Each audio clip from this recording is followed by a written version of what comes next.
Horror कहानियां थी। कौन थी वो?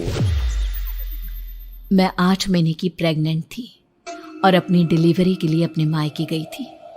माँ ने मुझे फोन पर बताया, घर के पीछे की तरफ जो खाली जमीन थी ना, वहां पर एक नया कमरा बनवा लिया है। इतने सालों के बाद जैसे ही अपने घर में कदम रखा, कुछ अलग सा लगा। माँ, ये घर के पीछे की तरफ नया कमरा बनवाने की क्या जरूरत थी? अरे बेटा, घर के पीछे दूर दूर तक खाली जमीन है। तेरे पापा को कई दिनों से लग रहा था कि यहाँ पर एक कमरा बनवा लेंगे तो ताजा हवा मिल जाया करेगी। अब तो ये सब छोड़ और चल जल्दी से दूध पी ले। माँ, मैं थोड़ी देर में पी लूंगी, आप सो जाओ। मैंने दूध का गिलास उठाकर उस खिड़की में रख दिया। पता नहीं कब आंख लग गई। अचानक से खिड़की के पल्लों के खड़कने की तेज आवाज आई। दूध का गिलास धड़ाम से जमीन पर आ गिरा। जमीन पर गिरते ही दूध का रंग लाल हो चुका था। मैंने खिड़की से झांक कर बाहर देखा। चारों तरफ धुप अंधेरा था। उस अंधेरे की तरफ से कुछ आवाजें आ रही थी, जैसे छोटे बच्चे आपस में खिलखिलाकर मस्ती कर रहे हो।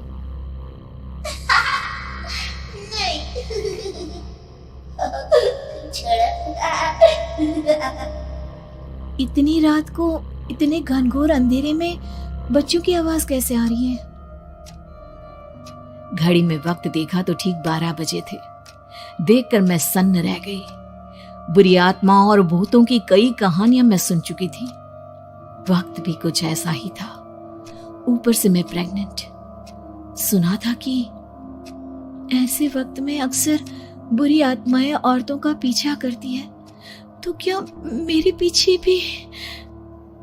पसीने से तरबतर बड़ी मुश्किल से, जैसे कांपते हाथों से मैंने उस खिड़की को बंद किया। जल्दी से जल्दी उस कमरे से बाहर निकलकर माँ के पास जाने के बारे में सोचा, लेकिन जैसे ही दरवाजे की तरफ पलटी, लगा कोई साया हवा की स्पीड से दरवाजे के सामने से गुजर गया। मेरे गले में अटक कर रह गई। मैं जोर से चीख कर माँ को बुलाना चाहती थी, लेकिन वो आवाज खुद मेरे कानों तक नहीं पहुंच पा रही थी। तो माँ तक कैसे पहुंचती? खिड़की के पल्ले एक बार फिर तेज हवा के झोंके से धड़ाम करके खुल गया और पूरी ताकत से मैं चीख पड़ी। जानती थी मेरी चीख की आवाज सुनकर कुछ ही सेकंड में माँ वहां पहुंच जाएगी, लेकिन ऐसा कुछ हुआ ही नहीं। मेरा कलेजा डर के मारे फटा जा रहा था। आखिर माँ ने मेरी आवाज क्यों नहीं सुनी? इतनी गहरी नींद में तो माँ कभी नहीं सोती। ठीक पीछे खुली हुई वो खिड़की। मुझ में इतनी ताकत नहीं बची थी कि मैं पलटकर उस तरफ देख भी सकूं। हवा का एक सनसनाता हुआ झोंका उसी वक्त मेरे कानों से आकर टकराया। लगा जैसे किसी ने दबी हुई आवाज में धीरे से मुझसे कहा, चली जाओ यहाँ से। मैंने दोनों हाथ अपने कानों पर रख लिए और एक बार फिर ताकत लगाकर जोर से चीखने की कोशिश की। माँ! पापा! मेरी आवाज उस कमरे की दीवारों से टकराकर वापस मुझे ही सुनाई दे रही थी। जितनी ताकत के साथ मैंने चीखने की कोशिश की थी, कुछ ही देर बाद उससे कहीं ज्यादा तेज और दर्दनाक चीख मुझे सुनाई देने लगी। कि आवाज ठीक मेरे पीछे खिड़की से आ रही थी। वो आवाज मेरे कानों में पिघलते हुए लोहे की तरह गिर रही थी। उन आवाजों में हैवानियत थी। वो आवाजें किसी इंसान की नहीं है, इतना मैं समझ चुकी थी। कांप रहे हाथों से मैंने अंधेरे में कुछ ढूंढने की कोशिश की। तभी अचानक मेरा हाथ बेड पर रखी टॉर्च पर पड़ा। किसी तरह ताकत लगाकर टॉर्च का बटन ऑन किया, लेकिन ये क्या? सामने दरवाजे पर 3 छोटी लड़कियां खड़ी हुई थी। उनके हाथ में स्टील के चमचमाते हुए चाकू थे। मैं घबराकर लड़खड़ाई और पीछे की तरफ हटी, लेकिन तब तक वो मेरे पास आ चुकी थी। उनकी गर्दन टेढ़ी थी और उनके हाथों के वो चाकू मेरे पेट को निशाना बनाने को तैयार। मैं जोर से चीखी, नहीं, छोड़ दो मेरे बच्चे को, मत मारो, मत मारो, छोड़ दो मेरे बच्चे को।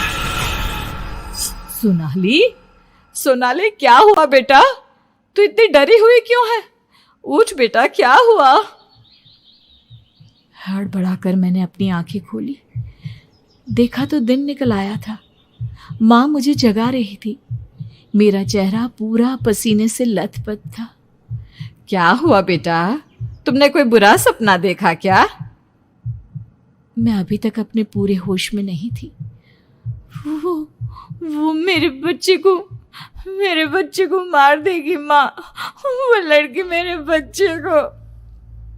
मैंने घबराकर अपने पेट को छुआ। सब कुछ ठीक था। और वो दूध जो रात को यहाँ पर गिर गया था, उसका रंग लाल हो गया था। माँ ने हंसते हुए दूध का गिलास मुझे दिखाया। तुमने दूध पिया ही नहीं, पूरा का पूरा ऐसे ही रखा हुआ है। तुमसे कहा था ना सोनाली, सेहत के लिए लापरवाही ठीक नहीं बेटा। लेकिन मैंने तो सब कुछ अपनी खुली आंखों से देखा था। ये सपना कैसे हो सकता है?